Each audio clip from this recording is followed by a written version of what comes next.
Hi, my name is Maggie Shackelford, and I'm a senior at North County High School. Life hasn't always been easy for me. I grew up in a church community, but I didn't know Christ personally. Without Christ, my life was defined by two things: pain and darkness. From the outside looking in, you wouldn't have seen me as a star soccer player, as a passionate friend, and as a protective and a really great older sister. Yet I struggled. I experienced things I would wish upon no one. I lost friends, and depression was ever present. Apart from Christ, the life I was living was not one I really wanted to live. I was invited to Athens Church my sophomore year by my friend S.K. McCutcheon. I would show up on Sunday mornings looking down at my phone trying to figure out where S.K. was. I enjoyed coming to church but didn't feel like I was really part of something. I really just wanted to fit in. My junior year, I went to the mix at the Classic Center. I couldn't find my group anywhere, so I sat alone in the back. As the speaker was coming up on stage, I was texting my mom, crying, hoping that she would come and pick me up.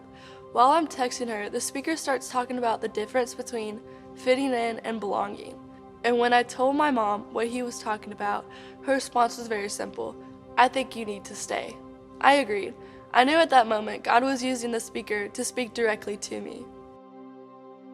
God is my Father. My faith is in Jesus' sacrifice on the cross, and my hope is in the resurrection.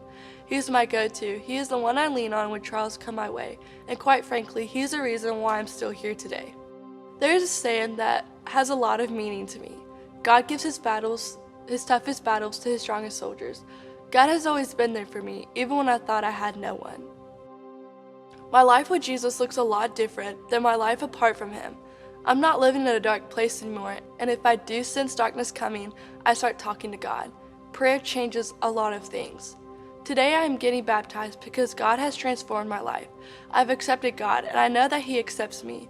He's always been there for me, even when I thought I had no one. I would like to thank my mama. If it weren't for you, I wouldn't know God like this. Thank you for teaching me so much about prayer and showing me what it means to live with God. I would like to thank my small group and small group leaders, and Hannah and Grace. Thank you for accepting me and sticking with me. You guys have helped me so much. And I would like to thank my friends, Dante and Rachel. Every time I'm going through something, you guys remind me to just put it in God's hands. Today I'm getting baptized, and I'm here to let you know that my future with God, it looks pretty dang good. Maggie, I texted you after the first time I watched your video and told you that I had chills, right? And it's just because the way that you talked about God pursuing you, God encountering you, whether it was when you were at the mix and you felt alone and you realized like, no, I belong. Whether it was that or, I've known like some of the hard parts of your story and the way that God has just pursued you and loved you through all of that. And it's been really, really amazing to see how you have just time after time, you have looked to Him, right? You said that more than once in that video, right? That prayer changes everything. A relationship with God changes everything. And what I love is that this is just the beginning of your story. You're such a leader, and you're gonna have such a huge impact for the kingdom of God because of the way that you love Him, the way you pursue Him, and the way that you love other people. And I could not be more proud of you. I hope you know how loved you are by the people in this room. And so it is my honor today to baptize you in the name of the Father who loves you, the Son who gave His life for you, and the Spirit that lives inside of you.